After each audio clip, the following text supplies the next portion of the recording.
Hey, listeners, I just want to give a little disclaimer that this particular episode does mention suicide and slavery. So if either of these are a trigger for you, you might want to skip on to the next episode. I'm author Mark Muncy. And I'm author Erika Lance. And this is Eerie Travels.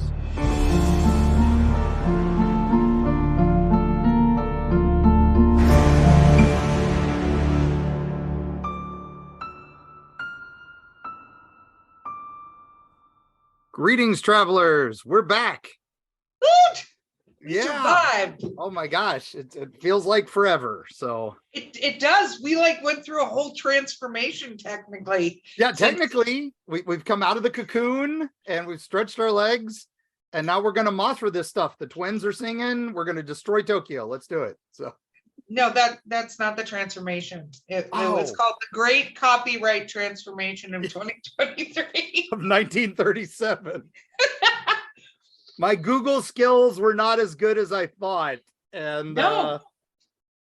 And that's fun. So so anyway, so now we are Eerie Travels, which we know we are safe and secure in that. So we're safe and secure going to something we're absolutely 100% sure is not copyrighted by anyone but us.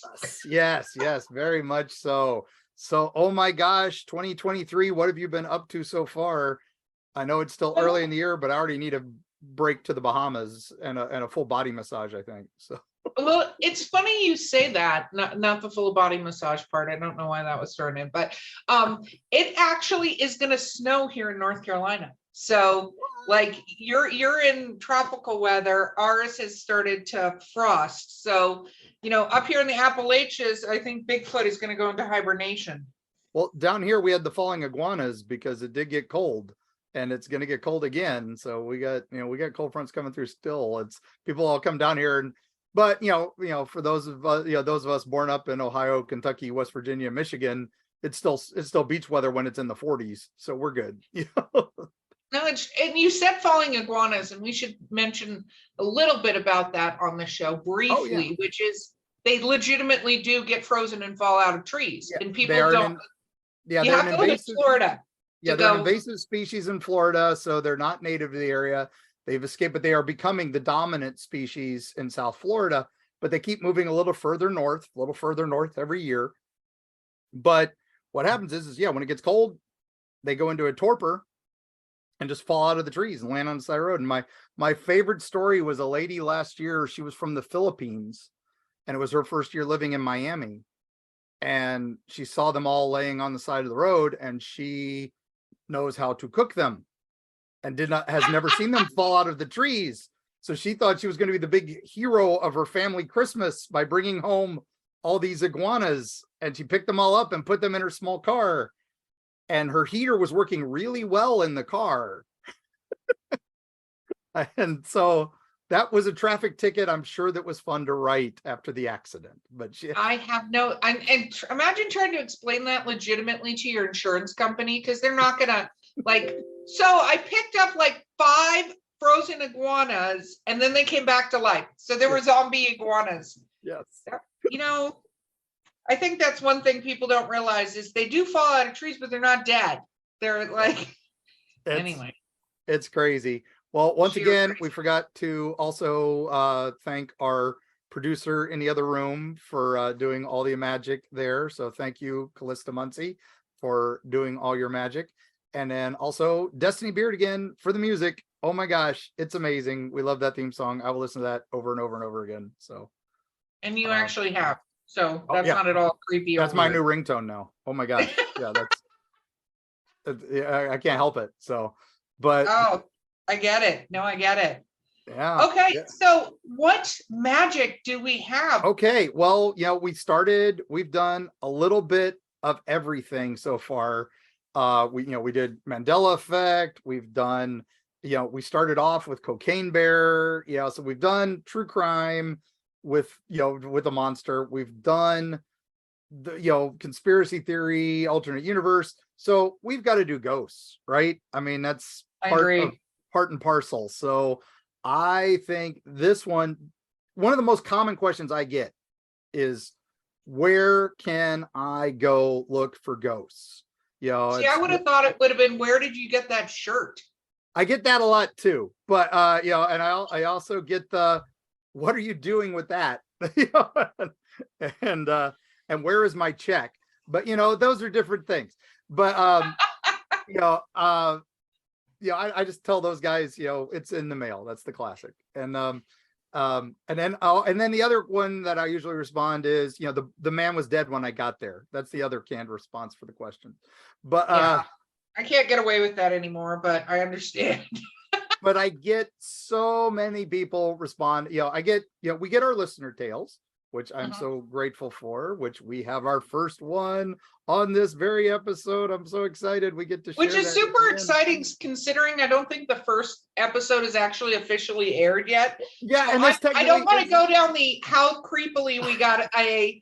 So it's like perfect for this haunting one that we got a listener tale, even though we haven't said actually gone live. Yeah, no, that's creepy as it is. Yeah. Well, anyway, so we'll talk about that at the end. So stay tuned for the end. You've got a special thing coming, gang. Believe me, it's a winner. But anyway, my most common question is, where do we go to go find ghosts? I want evidence. I want to see a ghost. They don't want, where's the best ghost tour? I get that a lot too. You know, I'm going to this town, I'm going to that town. And then that's the other thing is I get a lot of, hey, I'm going to St. Augustine, I'm going to Savannah, I'm going to Key West, I'm going to Salem, all the hot spots. You know, I'm like, look, those places are covered. There's plenty of ghost tours and haunted buildings that charge for the hour to go visit them, stuff like that. Those are great. And then the other thing is it's like, I can't tell you a lot of places, because a lot of places are private property. You've got to write these people months in advance, make sure you got things going. But then I figured we'd do things a little differently. I think we're going to take a grand tour over the course of seasons here. And we're going to hit some of those lesser known hotspots, lesser known places, but places that you will definitely have some sort of strange experience. It's a town just north of Tampa Bay in Florida. And it's a town that doesn't get nearly as much paranormal love as I think places like St. Augustine and Salem get. This place has more stories. And once you hear this episode, you're going to be like, oh my gosh, why is this place not, you know, central for all these investigations? And no, it's not Casadega, even though that one gets a little bit of love too. That is a lesser known. We'll get into Casadega in a future episode, but we are talking about the amazing town of Brooksville, Florida. So can I ask something, as you know, as somebody who has, and I have my own ghost stories and stuff, and for a future episode, the host's ghost stories.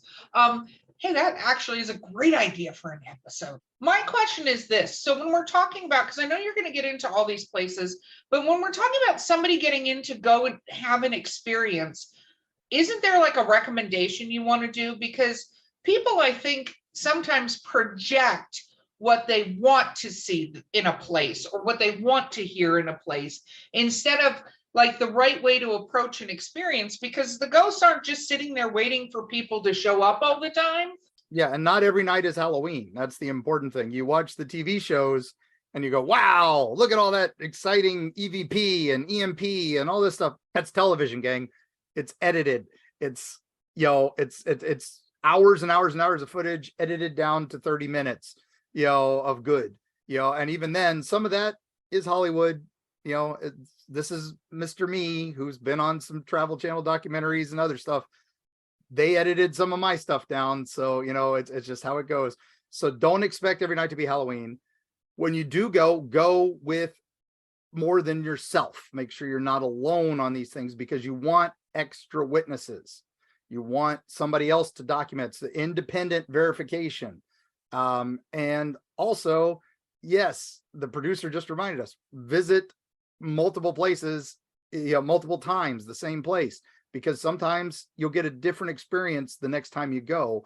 Just like walk into your house on a day when you've had a stressful day at work and you just go into your bedroom and crash, you're done, you know, and anybody else walks into your house, where is everybody? What's going on? But then another night, everybody's home, we're all playing Xbox, whatever. It's, you know, it's a party. You get a completely different experience walking into that house. It's the same thing with the haunted locations. It's some nights it's a party and some nights it's a ghost town, literally. So No, and I think it's important you said that, because I think people go looking, and if they already have heard about a haunt, they're expecting that to happen, and that may or may not be what's there. It may or may not be on a ley line, which is a whole other episode too. yeah, we'll get And into so, that. yeah, okay, start though. Let's go. Okay, We are so going. we're going to Brooksville. All right, so you head Brooksville, north. Florida. Yeah, you head north out of Tampa Bay, and it's about an hour north of Tampa, depending on traffic, because sometimes Tampa's an hour from Tampa. And you get up there, and it's a small town. It was untouched by the Civil War. It was supposed to be, the Yankees wanted it burned because it was the breadbasket of the South, right? And it was also home of a lot of native tribes. So this is where the this is also near Dade City, where the Dade City battlefield is. This is near Florida's Arlington, is just outside of Brooksville. And that's where, hundreds of thousands of soldiers are buried. More people are buried there than in Arlington. It's crazy. Wow. And it's just this unusual place. And the town itself just has all this history. And the Yankees were going to burn it down, the Union, and then they got tired of walking through swamp trying to get to it, so they just went to the coast and burned down the coast, the docks, and they left Brooksville alone. So that's why it's old and untouched Florida. It's some of the oldest settlements in the state. Now, because of all this, you've got the history there. You've got the native history. You've got all this. And at the center of the town is the old courthouse, which is amazing. And that's probably one of the places that gets the most paranormal love, because it had a hanging tree. It had all this stuff. But the real hot spot is just about a half mile away in the May Stringer house. Now, the May Stringer house was originally settled by the May family. It was just a little 2-bedroom ranch house, and it was on quite a bit of acreage. And the May family ran it for a while. They had several slaves, and then old man May got called off to war, and then he never came back. He died. Yeah, so we hear that story regularly. Widows walks and all. Yep. So May married Doc Stringer, the town doctor, and then he gets the land and the house, and he expands it into this giant Victorian mansion now with 6 bedrooms, an attic, and all this other fun stuff. And it's pretty crazy awesome. Now, this place is so good that you've got this, the base area is the original house. And on that floor alone, there's some strange activity. But you go up to the 2nd floor, and this is where there are several known ghosts. One is Jessie May. She is this 2-year-old girl who died in the house. She was displayed in the basement, or in the main floor foyer, but her room is on the 2nd floor, and it's like a nursery room. And paranormal teams love this house. They go to that room, they bring her toys, they bring her all the fun things to play with. Then right across the hall from her is her brother James's room. Now, James grew up to be a nice young man. He went off to war in World War I and comes home and finds that his wife to be has married someone else. So he is despondent, he is distraught, and he climbs up to the top floor and decides, that's it, I can't live anymore, and hangs himself from the 3rd floor. Now, the 3rd floor attic area is where Doc Stringer supposedly took his more off-kilter patients to keep them away from the prying eyes of the rest of the house. His main office was down on the 1st floor, but that 3rd floor is an attic. And what happened is the house passed hands through the Stringer family for generation. And then in the 1980s, they sold it to Hernando County to make it the Historical Society's home. So what they did was they started collecting artifacts to make it a museum. And so now the house is filled with all these crazy artifacts. And up in that attic is a suitcase that is like an actor's trunk, like a giant makeup case. And something has come in that is attached to that case that is not attached to the house. It doesn't fit any of the histories of the deaths in the house or anything like that. This is something new. This is something unusual. But psychics and other teams have gotten so much stuff from this ghost in the attic. He starts with a G. They know he's a G. He's either a Gary or a Gus, depending on which psychic you talk to, which spirit box you have. But most of them know him as Mr. Nasty. He's a ghost that likes to push people and poke at people, and he's just not a nice guy. Personally, I think and some people say, oh, he's a demonic entity. No, he's just a jerk. And I think if you were a jerk in life, you're a jerk in the afterlife, right? Well, if you're also going to keep yourself attached to a giant trunk, I mean, that's got to be annoying. I mean, Future talks about this, but it sounds like, there was a lot of tragedy in this house. And I always think it's interesting when a house is this smaller thing that's rebuilt, because I have been to I've done the tour of the house. Yep. So I've had my own experiences, and I didn't go with Mark. So this is solo little girl's trip up there to go see the hauntings, which was interesting. But I think that, there's something that locks somebody in place, because if every person who passed away was stuck wherever they passed away, it would be a very different situation with ghosts all over the place. Like there'd be a ghost here and a ghost there and, whatever. But I've been up into that attic where that trunk is, and it's fascinating to me that, they already had a haunted house, and they were like, what, let's go find some more creepy crap and put it in this house and see if we can just create like a vortex. And that's exactly, there's graves on the outside of the house, right by the side of the house.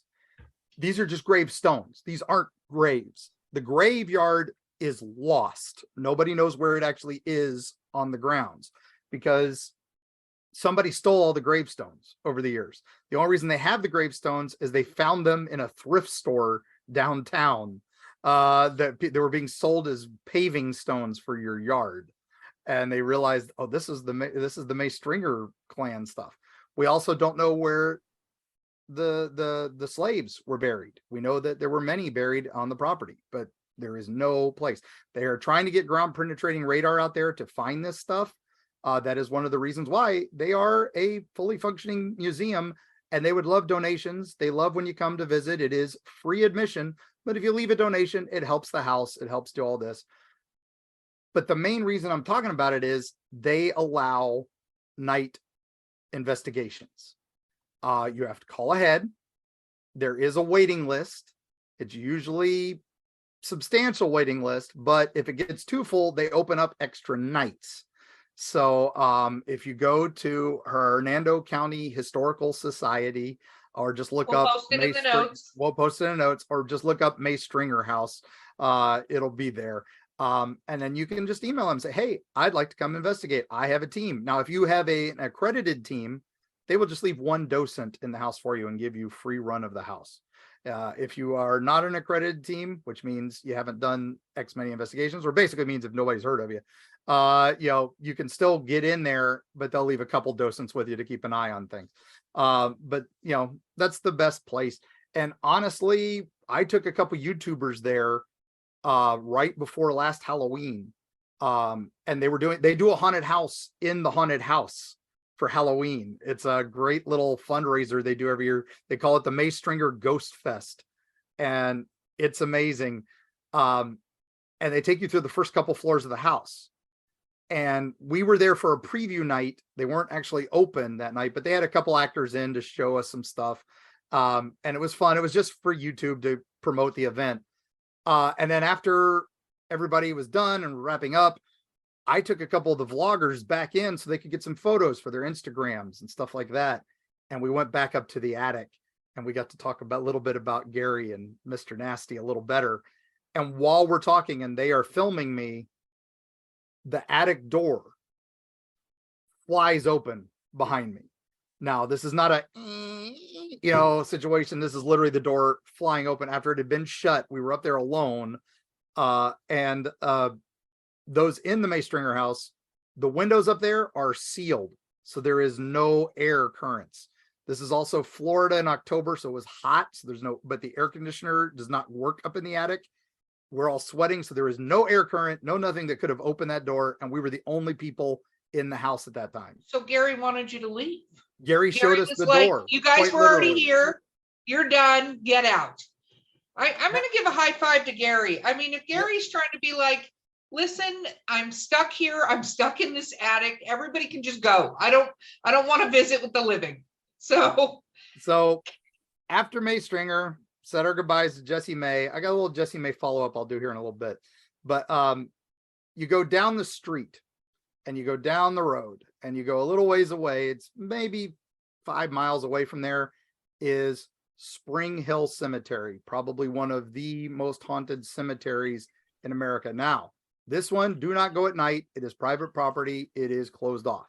And also to get out there, you have to go out this little dirt road and a wooden path, and it is not well kept to get out there. So you cannot just drive up to this thing. Although people do, if you got a nice 4-wheel drive, good on you, but I wouldn't recommend it. I'd say park at the main street and walk out to it. And this cemetery has it all. It's got murders that have happened in the cemetery. It has graves that predate the cemetery by hundreds of years. It's just this amazing stretch of land, and you will feel the air change when you get there. There is a little child ghost that you hear laughing. A man was lynched there, and so, you know, again, second time we've had to mention rope things. But you've got, it's bad. It's a scary area. And when you say the air changes, because a lot of people talk about this, does it get like when you felt, did you feel like it got thicker or colder or thicker and colder? Because I feel like when you sometimes go into the a haunted area, you end up in like feeling like almost more like solid air, like there's something just permeating the space. I feel electric. Like I get it. The hairs on my arm stand up. I feel the hair on the back of my neck stand up. It's definitely something like that. It could be much of anything, but that's what I feel. And that's what I feel there. It feels electric there. You go there. So how many times have you been there? I've been there many, many times with various teams trying to get their story, because that's what I do. I go with other ghost hunting teams to get their stories. Now, my favorite time there, I was with a team filming a project. They were doing a documentary on Civil War cemeteries, and that was one of the places we went. And they were skeptics. They were always joking because we went by May Stringer, we went by those other stuff. It was really funny. And what was fun was we got in there, and I was telling him about the little girl ghost, and I was telling him about the little kid ghost. And as we were leaving, they were all mad because they had to park their RV, a half mile away and carry all their heavy equipment out there.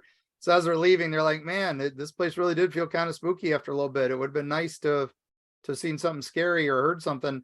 And as we were walking out, we hear this little kid go, ha, ha, ha, ha, ha. And it is literally 2 miles from anything out there.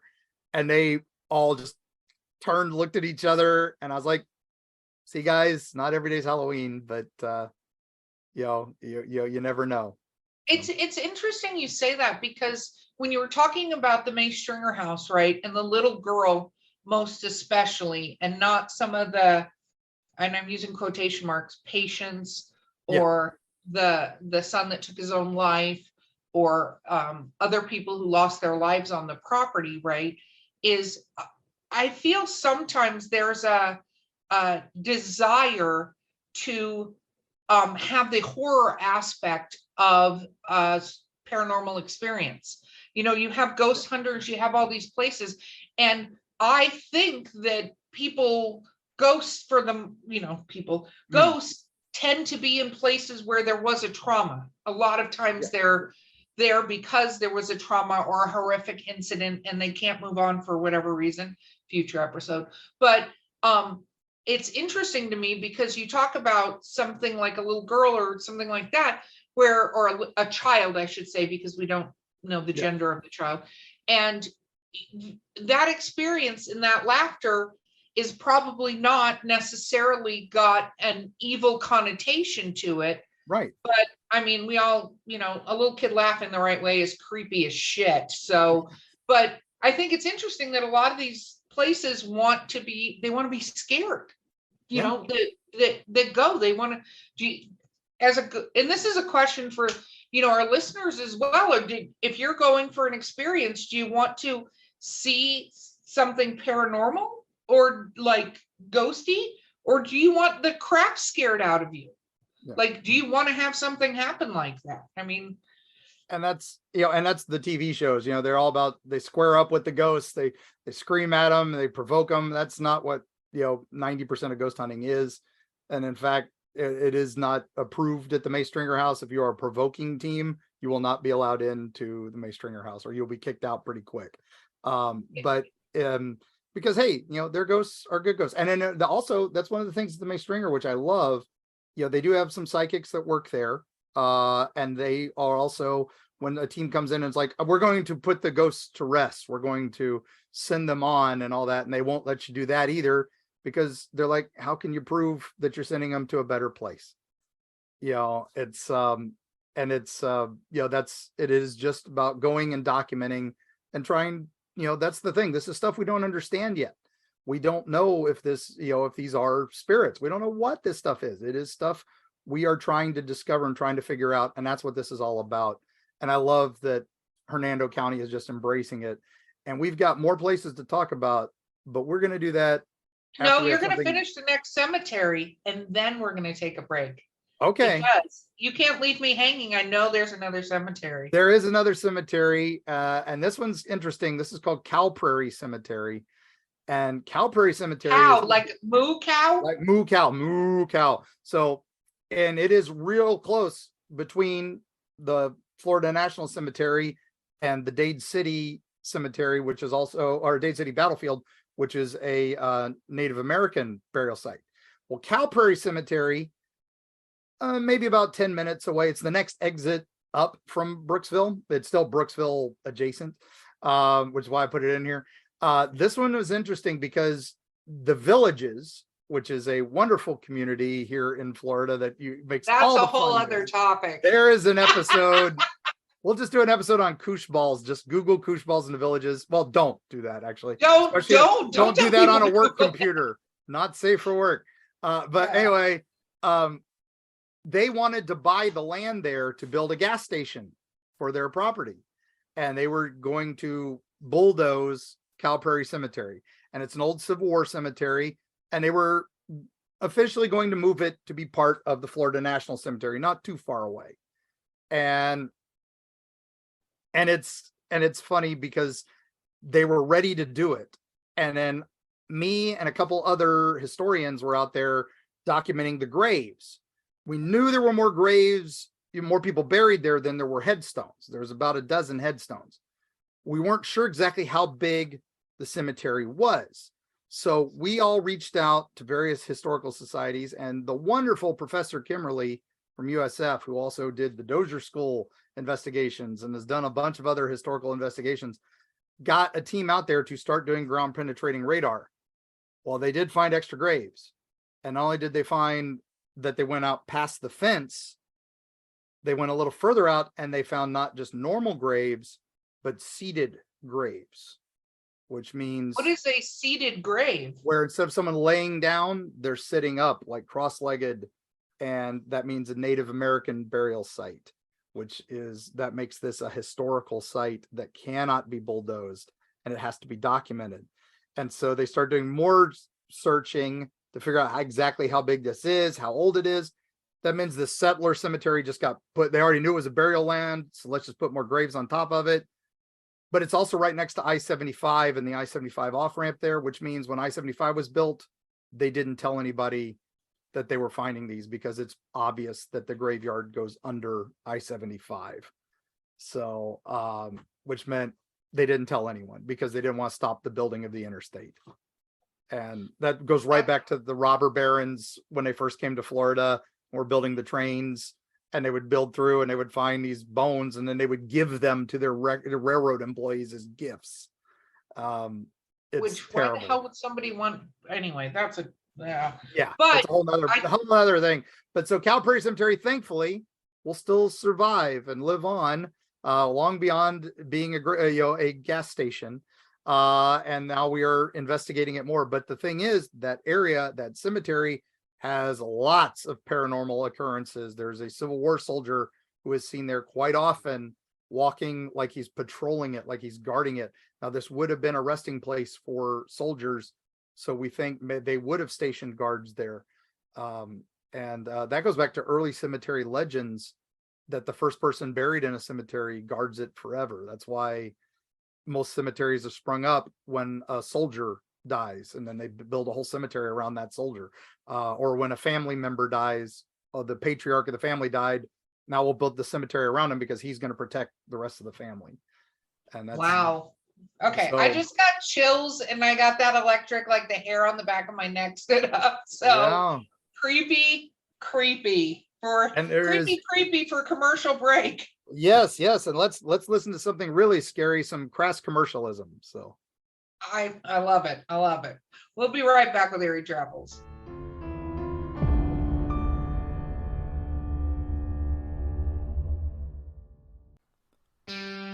Eerie Appalachia. Gear up for a frightful jaunt into the darkest reaches of the ancient Appalachians. Folks deep within the Appalachian hollers lean close to the campfire to share stories of the inexplicable with hushed awe. Monsters rumbling in the hills, strange lights darting through the pitch black night sky, horrible occurrences almost ineffable in their bizarre tragedy. Tall tales, you might say.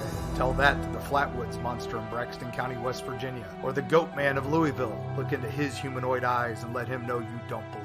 And what of those apparitions in Mammoth Cave's Corpse Rock, or the Satan spawn known as the Jersey Devil? How do you respond when confronted by these mysteries? From the metaphysical energy that swirls near Serpent Mound in Ohio to Point Pleasant's Mothman legacy, Mark Muncy and Carrie Schultz explore the dark history lurking in the shadows of Appalachia. Read by Mark Muncy, author and experts on strange folklore with appearances on shows such as Ancient Aliens, The Curse of Robert the Doll, and many, many more.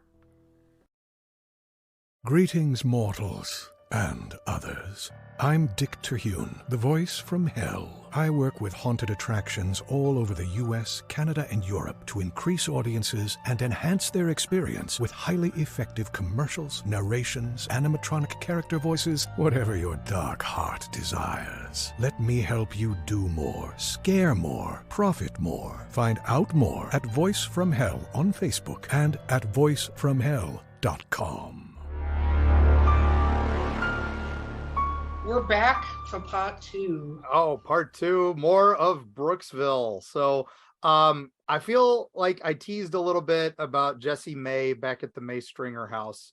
I feel like you went very fast. You're like, there's this cool girl ghost, bring her a gift next. And I'm like, well, what kind of gifts? What does she get? What does she like? Well, that's just it. The paranormal teams kept coming and they keep coming and they keep coming. And they all love Jessie May. And they all love that she plays with the investigators. She pulls on pants legs. She pulls on skirts. She loves girls and she loves to talk to them. And she will EVP like crazy. That's electronic voice phenomena for those not in the know. But she is probably one of the most iconic ghosts there. But for a long while, she got quiet. Something was wrong. Things weren't happening. She wasn't wasn't doing as much, or it was getting a little more mean-spirited. And what they realized is all of these paranormal teams have been bringing her gifts, little toys, mostly dolls. And they had this. I just got the shivers. Dolls are we're gonna have to do an episode on dolls. Because I know we have Robert the doll, but dolls I am Mr. Robert the doll, so yeah. So creepy. Yeah, Robert, we love you. And remember, don't talk bad about Robert. Yeah, we do. But Robert is the best doll that ever was of dolls. Yep. So, but anyway, so they got all these dolls. And what they realized, again, we even, they brought all these dolls in. And just like the artist trunk up in the attic, some things came in with these dolls, and some of these ghosts were not as friendly to Jessie May, and there was one of the psychics got a message that said, I can't play anymore, they won't let me. And so Oh, creepy. Ah, yes, so why they are we had to go recording this in. at night, Mark? Why was this a good idea? So they got their team to go, their two psychics went in and identified all the dolls that were not historical parts of the May Stringer collection, were ones that people had been brought in. They were antique dolls, a lot of them. And they said, look, we just can't keep them because these have stuff attached to them. So the psychics identified everyone, and they had an auction at Halloween at that Ghost Fest. Let's get rid of the dolls. And they had the notes on each of the dolls, which spirit was attached to them, and everybody loaded up. Paranormal people, just general people. Hey, everybody wanted a haunted doll from the May Stringer house, right? So they all, I mean, they sold them all, but one Oh. nobody wanted. And the note said, you know, the psychics agreed, this one does not have a particular spirit attached, but has been open to many attachments that have come through it and use it. It's a portal. This doll is a portal for spirits. Why were they selling it instead of putting it in a glass box somewhere and not having anybody touch it again? Well, guess Why what can't they we do said? that? They said, hey, nobody else wants it. Let's get Muncy. He'll take it. And so they said, Mark, would you take this doll and find it a good home? And I said, gladly, because I felt the doll needed a good home. And I took You're the freaking doll. the producer out. Please tell Yes, me you the don't producer. still have this doll. Well, I took the doll, and I knew the next week we were heading on our research trip for our next book. And so we were also heading up to CryptidCon. And so I reached out to many of the locations along the way, said, hey, who wants a haunted doll from the May Stringer house? And the International Paranormal Cryptozoology Museum in Somerset, Kentucky said, please, we want the doll. Now, I'd already given them a piece a few years ago that we used in Hellview on my old haunted house here that was part of the old Biltmore, the old Biltmore, Bellevue Biltmore Hotel, which is another story for another day. But they wanted it. So we took the doll to CryptidCon in Lexington, Kentucky, and we had it on our table. And then we took it over to them, and we exchanged hands there. And what was so funny is after I handed it to them and I had already walked back to my table, their psychic walked in and went, oh, hell no. And demanded that the doll be put away immediately and for safe transport. So I was going to say, no takey backsies. No backsies. No backsies. So the doll is on display there now. It's in a great museum. It's in Somerset, Kentucky. It's under their courthouse, the town courthouse. You actually have to go into the basement to get to this museum. So it's like you're walking into the X-Files. It's amazing. And they've got lots of amazing displays of Bigfoot prints, UFO stuff, and lots of haunted objects, the likes of which are much better than any Hollywood style museum that you might find elsewhere. So, not saying any names. But, I'm just saying that, Callie's all about you maybe saging the hell out of the house since you got that doll. No, we did much protection of the house afterwards. And in fact, it actually never came in the house. It stayed in the van. So because I wasn't going to bring it in the house. So without proper protection, it was in the box, sealed. That was we did have a good friend of ours, sanctified it to protect it for the travel. We didn't have any car issues. Although, wait a minute, we did have a thermostat issue, but that was it. So, but it was a 3,000-mile trip. So these things happen. Oh my goodness. Okay. Note to self. Mark will take creepy things and take them home with him. And put them in safe locations. That's what my networking powers are. So you've done all this in Brooksville, right? You've gone to all these haunted locations, you've hung out with all these places, and you got all this evidence. There's one more place you got to go, where you're going to spend the night, right? Well, if you are Not intrepid, there. This no. is not lending itself to me staying there. if you're open to something a little different in Florida, and definitely not during the summer, which lasts 9.5 months down here, unless you're very adventurous and don't mind camping, there is a place there called Hog Island. Now, this was part of the old Croom area, which was a boom town in the 1800s. It is no longer there. It's still basically part of Brooksville, and the Hog Island was this island where a bunch of feral hogs were, all the stuff the Spanish brought over to when they first conquistadored us, and they brought them to Florida. They thrived, and now we have wild boars everywhere. And this island was full of them, so that's where it got its name. But historically, there was a settlement on the river that right across from the island, and the town's healing lady lived on the island, and and she would make poultices and do things for the settlement, and things were going great until 1894, 1895, which we had a little taste of in 2022, where Florida actually got cold. Those 2 years were blizzards in some of Florida. Most people don't realize that. And they had the coldest winters on history those years. And so the town was dying. The fruit industry had died. The turpentine industry had died. They didn't know what to do.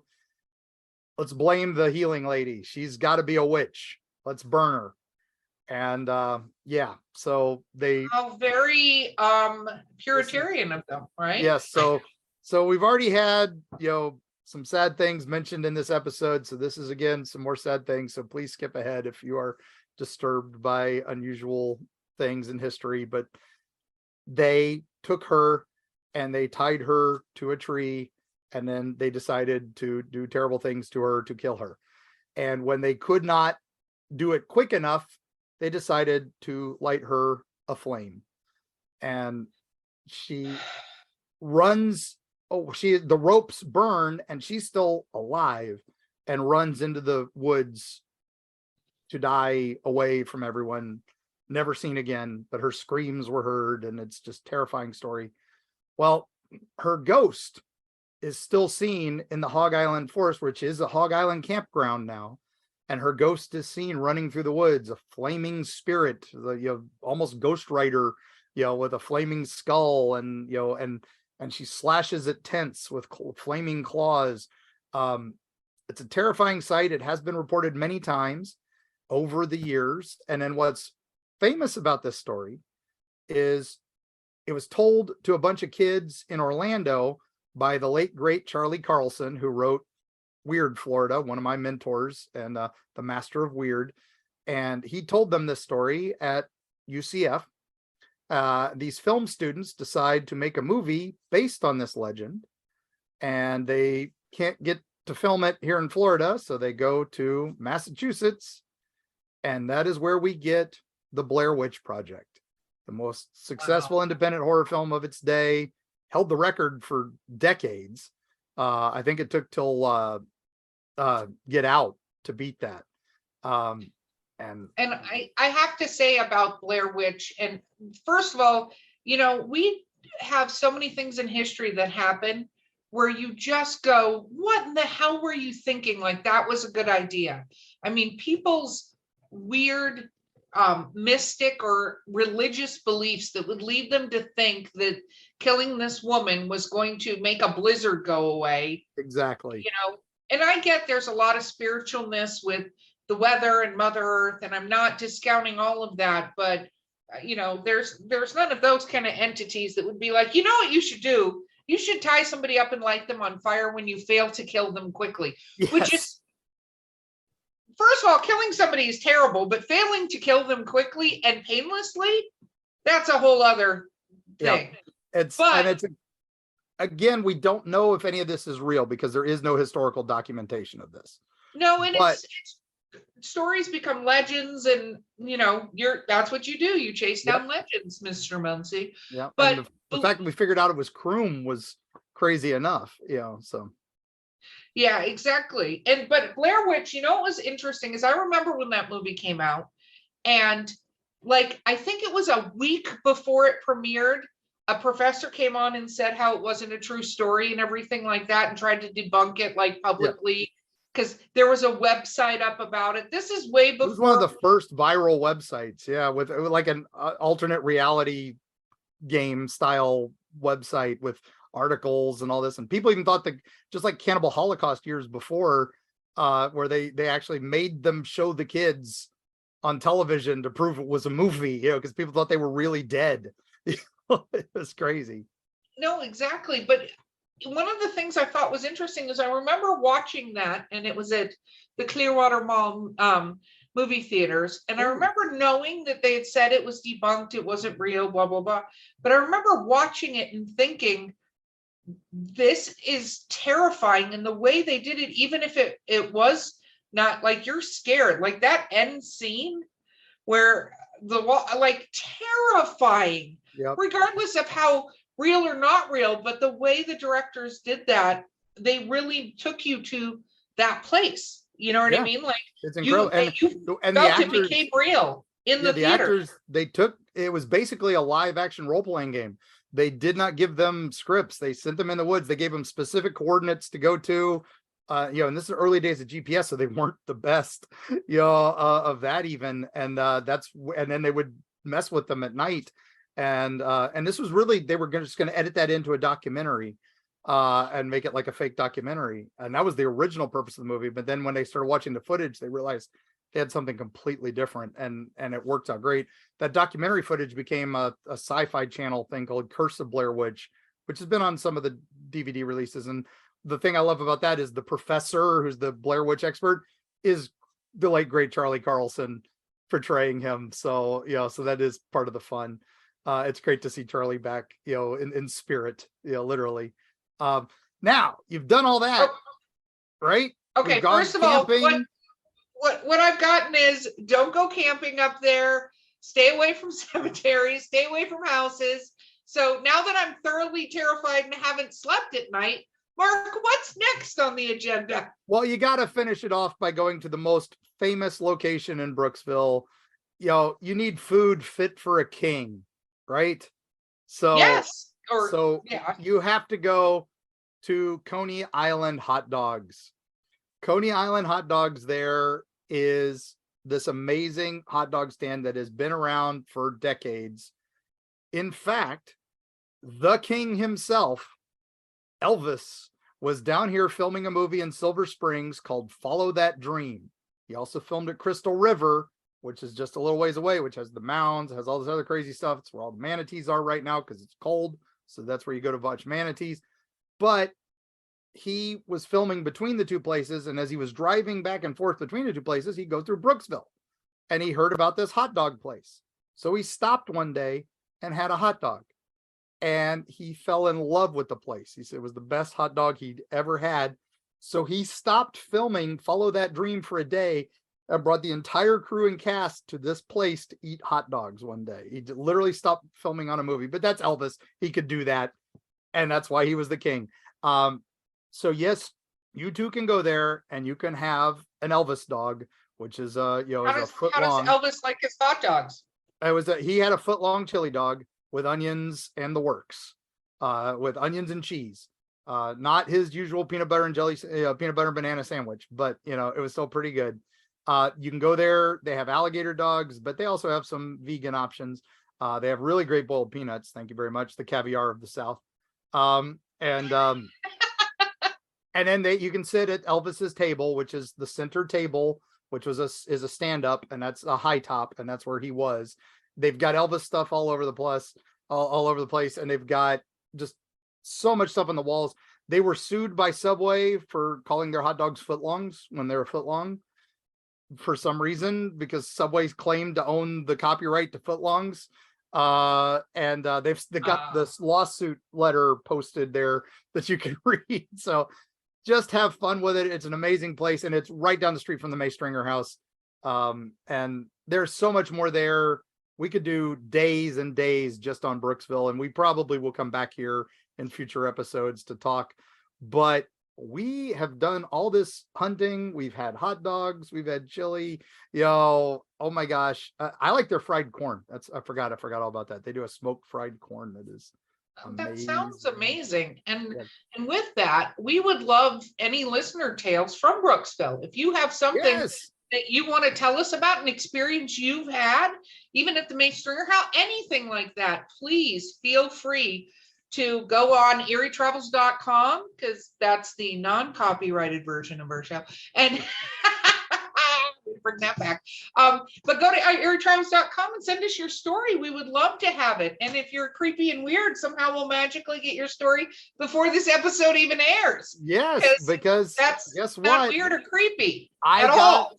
I got a listener story. So this is our inaugural listener story from the heart of Appalachia. Appalachia, if you're up north, it's Appalachia down under the Mason-Dixon line. So, but this is actually over the Mason-Dixon line, but it is right from the heart of West Virginia. And Okay.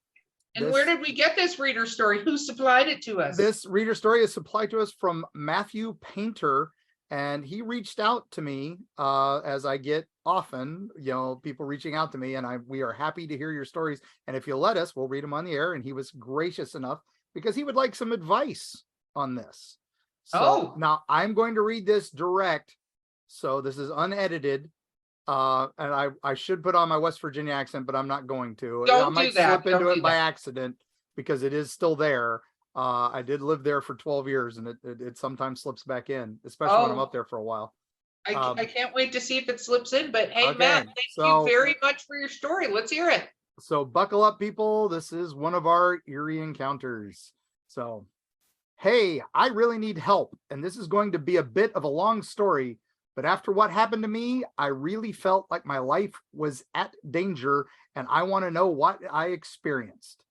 So my friend and I live in West Virginia, and we went to a place in West Virginia called Sleepy Creek. It's a very large area for hiking, fishing, hunting, and him and I went up there to do some late season squirrel hunting, and after that, late night fishing and some dinner at the lake. So to explain what happened, we went about 6 miles. Can we pause for 1 second? Yes. Is squirrel hunting a thing? Yes, I've been squirrel hunting many a day. And is it to eat squirrels? They're not very big. No, but they taste like chicken. They're pretty good. Does everything taste like chicken? I feel like we're in the Matrix. It's a gamey taste. I wouldn't say it tastes like rabbit, but do you know what rabbit tastes like? Yes, I do know what rabbit tastes like. Okay. Mr. Sassy Pants. Yeah, it does. It does taste like rabbit. So, all right. Okay, fine. But yes, fine. Yes. Squirrel hunting. I'll tell my hunting stories at some point too. So, all right. Okay. So, all right. So then back to the story. So to explain what happened, we went about 6 miles into the center of the wood around 3 p.m. to start fishing. So we dragged everything out to our spot, which was about a quarter mile away from my vehicle. And it was a lot of stuff. We were having fun fishing and eating some food till it got windy at around 7:30. Keep in mind, it's dark at this point with a full moon, so you can barely make stuff out. I think it's supposed to be barely. We complained a bit, but nothing a second big jacket wouldn't fix. But at 8:30 p.m., I felt like something was watching me. Keep in mind, I'm scared of what I can't see in the woods in the dark, but I was trying to get over my fear. I kept pacing back and forth, just trying to keep myself calm, just thinking it's my nerves. When about 15 minutes later, I heard a female's voice say, "Leave." And before you ask, no one was there. We were the only people in that 22,000 acres of land where there were no other cars or anything. My friend tried playing it off, thinking it was just the wind playing tricks on us, and we just freaked ourselves out until about 30 minutes later when we heard something huge hit the water. If you've ever been fishing, you can tell the difference between a big fish jumping and a rock being thrown in the water. We freaked out a bit more and started packing up. But then another 15 minutes passed and we heard another rock being thrown, but into a creek on the other side of the hill. And that's when we decided to rush out of there. And the whole 6 mile drive, I felt like I was being followed and watched. I really felt like my life was in danger. And all day, all I can think about was what happened last night. When I woke up, both my friend and I said it all felt like a dream. I would love your guys' input into the situation, as I know nothing about any of this. Thank you for reading my ramble and taking time to read, as well as any input you might think would be amazing. I've done research too, and nothing is coming up to my experience.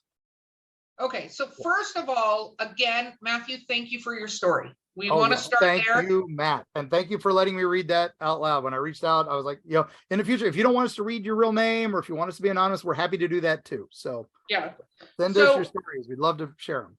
I have some theories, Mark. Do you I want to do go too. first, or do you want to hear my theories? Well, I have a question. Have you ever been to Sleepy Creek in West Virginia?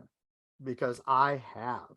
I have not. So let's hear your theories, because I've not been there, but I've had a similar experience. So Sleepy Creek is one of the #1 hotspots for our wonderful friend, Mr. Bigfoot. The Sasquatch is reported in that area several times, even in recent years.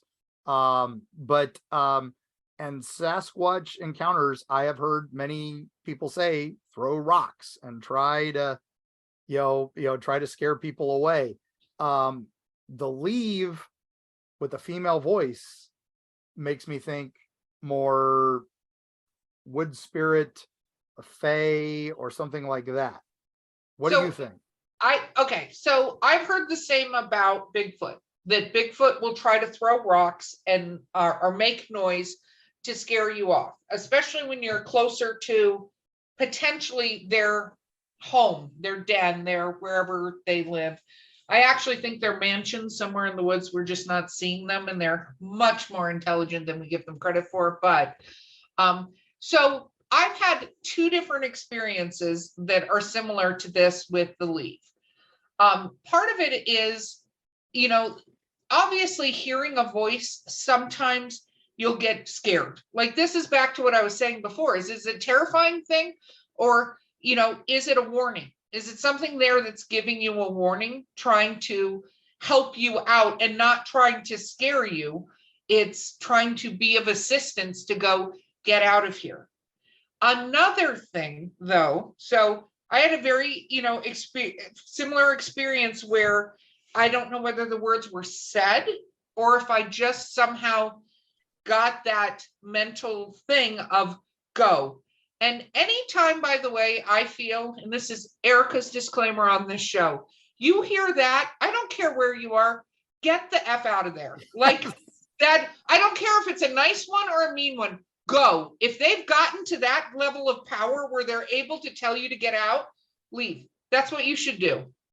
But the other thing that's interesting, and I know we're going to cover this on future episodes, right, is people used to, a lot of people don't know this, where knock on wood came from. Right. And knock on wood came from where you used to wake up the spirits in the trees to protect you when you were traveling through forests at night from the things that were in the forest. So you would knock on wood for not luck, you'd knock on wood to wake up the tree spirits and stuff like that to protect you. So whether it's a ghost or something along those lines, because people used to do, that's where this whole thing, everybody knocks on wood these days and doesn't get it. It's from rousing the spirits in the trees to watch over you. So I personally feel it could have been guardian spirit there trying to go, hey, you're about to be smashed by a very large creature, or tree spirit going, you should get out of here, protecting them at night. So our wonderful producer just posted that their theory is that it could be some sort of replay ghost, that someone who died in that area whose last word was leave. That's possible too. I also am of the opinion, as I've talked to many native peoples and other things like that, a common theory is, the voices in your head that tell you, get away, get away. That is your ancestors telling you this is unsafe, get out. And that's why sometimes you'll hear it and the person next to you doesn't. You're more in tune with your ancestral, or it's just your body's way of saying, look, all these things are telling you you're in danger and you're too stupid, so I have to shout it to you. Well, But it's true, except for his friend heard it. that's So the thing. That's where it goes to that next level. I'm right. Okay, so I think it was a spirit of the forest just telling him time to go, and it may have been protecting them, or that it could, again, our producer said maybe a guardian angel, guiding spirit. I think it could have been warning them about what was splashing in the water. Get out. I think they were two separate things. That is my opinion from this. I agree. And, not just for future, if something says leave, regardless of any of this list of lovely things that we've provided to you, that it may be leave. Like right when that happens, grab your stuff, get out. I don't care what situation. If you're ghost hunting, if you're walking into a place, if you get that feeling, whether it's a feeling, whether it's a voice that says leave, trust your gut, trust those trying to protect you, trust those trying to warn you. You shouldn't be there. Right. Exactly. And back to May Stringer, that night I talked about up in the attic where the door was shown to us. And that was the vloggers, Tampa J and Chris the Girl. You can follow them on YouTube. Please do. They do amazing travel vlogs. I've done Casadega. I've done a few things with them. But they, oh my gosh, they were the ones that filmed that door opening. And you will note 2 seconds after that door opens, and after we reacted to it and everything, we were all like, time to go, because the ghost literally showed us the door. And that is exactly what you do. When you get that situation, you get out of there. And yes, and Tampa J and Chris Girl recently got engaged, so I'm very happy for them. You love it when YouTubes find YouTubes and and do the thing. That sounded weird, Mark. Yeah, exactly. Hey, it's late in the show. I can get a little weird with the words. That's but true. Oh man, it's just, this is fun, and we will make sure we put the links to the both their YouTubes where that event happened, and you can go right to them where you can see the door just blow open with nothing there in the house. But we also, oh my gosh, we are getting there. I mean, this is the stories we want. Please send us more things like this. If you have a strange encounter, if you have just something your grandpa told you, if you have a Mima or Peepaw story that you want shared, these, and again, it doesn't have to be, hey, he doesn't want to come forward and talk about it.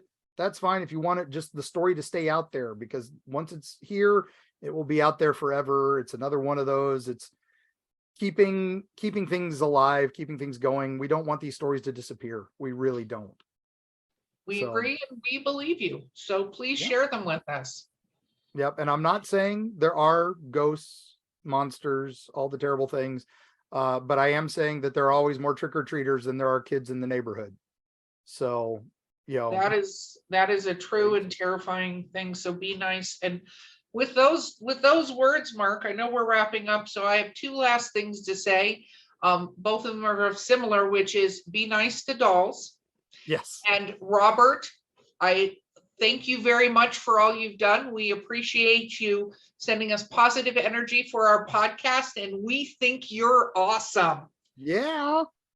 And so if you go to Sleepy Creek up in West Virginia, again, go in the fall. It's beautiful in the fall. You can see all the wonderful color changes, and it's well worth your time. And then Callie in the other room, Robert, you are a special boy and you are handsome. Please don't hurt them. So Yep. Yeah, please don't hurt them, and please don't hurt us. And Robert, I enjoyed filming with you down in Key West for the Discovery Channel, Curse of Robert the Doll. If you want to know more about Robert, we'll do a future episode on you. But let us know. Give us some comments. And now that we're circulating, please give us a rating on your favorite podcast reader of choice, whatever you're listening to us on. We'd love to start popping up in the algorithms, so you don't have to search for us a little further then. So reviews, like, subscribe, tell your friends, tell your family, tell your haunted doll. They can get their own Spotify account. They can listen in. And we've got, stop encouraging that. We have very much more coming ahead. Oh my gosh, I cannot wait for you all to hear some of the stories we've got. Yes. Well, with that, we hope you have a great time on your travels out there, travelers, and try to stay away from things throwing rocks at you. And we'll see you next time. See you on the other side.